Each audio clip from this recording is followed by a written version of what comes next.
মধ্যপ্রাচ্যে ক্রমবর্ধমান সংঘাতের প্রভাব এবার সরাসরি পড়তে শুরু করেছে দেশের জ্বালানি খাতে। বৈশ্বিক বাজারে সরবরাহ বিঘ্নিত হওয়ায় বাংলাদেশের জ্বালানি আমদানি ও সরবরাহ নিয়ে তৈরি হয়েছে গভীর অনিশ্চয়তা। এমন পরিস্থিতিতে সম্ভাব্য সংকট মোকাবিলায় বিদ্যুৎ, জ্বালানি ও খনিজ সম্পদ মন্ত্রণালয়ের উদ্যোগে জরুরি পর্যালোচনা সভা অনুষ্ঠিত হয়েছে, যেখানে জ্বালানি সরবরাহের সাময়িক বিঘ্ন, বিদ্যুৎ উৎপাদন কমে যাওয়া এবং লোডশেডিং ফেরার আশঙ্কার কথাও উঠে এসেছে। সরকারের পক্ষ থেকে জনগণকে সতর্ক থাকার বার্তা দেয়া হলেও এরই মধ্যে ডিজেল পাচারের অভিযোগ নতুন করে উদ্বেগ বাড়িয়েছে, যা এখন মরার ওপর খাড়ার ঘা হয়ে দাঁড়িয়েছে।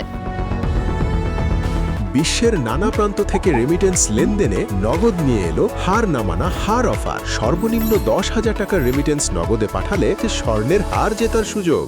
পরিস্থিতি মোকাবেলায় মন্ত্রণালয়ের পক্ষ থেকে সাধারণ জনগণের সহযোগিতা কামনা করা হয়েছে। বিশেষ করে ব্যক্তিগত গাড়ি ব্যবহার কমিয়ে গণপরিবহন ব্যবহারের অনুরোধ জানানো হয়েছে। বিদ্যুৎ ও জ্বালানির ব্যবহার সাশ্রয় করার আহ্বান জানিয়ে সব ধরনের অপ্রয়োজনীয় আলোকসজ্জা পরিহারের নির্দেশনা দেয়া হয়েছে। জরুরি নির্দেশনায় জানানো হয়, খোলা বাজারে ডিজেল ও পেট্রোল বিক্রয় বন্ধ রাখতে ব্যবসায়ী ও আইনশৃঙ্খলা রক্ষাকারী বাহিনীকে তৎপর হওয়ার নির্দেশ দেওয়া হয়েছে। জ্বালানি পাচার রোধে জেলা প্রশাসন, পুলিশ প্রশাসন ও বর্ডার গার্ড বাংলাদেশকে প্রয়োজনীয় পদক্ষেপ গ্রহণের অনুরোধ জানানো হয়েছে।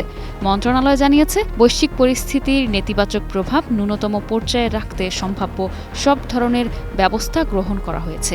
জ্বালানি সংগ্রহ স্বাভাবিক রাখতে বিভিন্ন উৎস থেকে সরবরাহ নিশ্চিত করার উদ্যোগ অব্যাহত রয়েছে। সরকারের নেয়া পদক্ষেপ সফল করতে জনগণকে ধৈর্য ধারণ ও সর্বাত্মক সহযোগিতা করার আহ্বান জানানো হয়েছে।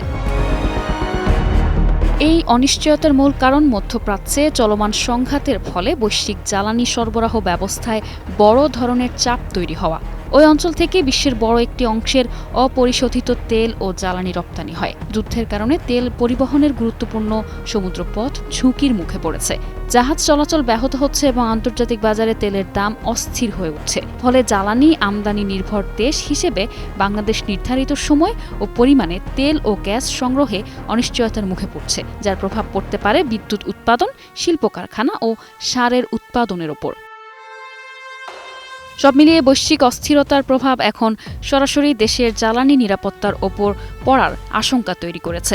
সরকার পরিস্থিতি সামাল দিতে বিভিন্ন উদ্যোগ নিলেও সরবরাহ স্বাভাবিক রাখা অনেকটাই নির্ভর করছে আন্তর্জাতিক বাজার ও আঞ্চলিক পরিস্থিতির উপর। তাই সম্ভাব্য সংকট মোকাবেলায় জ্বালানি সাশ্রয়, পাচার রোধ এবং সরকারের নির্দেশনা মেনে চলার মাধ্যমে সবাইকে সচেতন ও সহযোগিতামূলক ভূমিকা রাখার আহ্বান জানানো হয়েছে।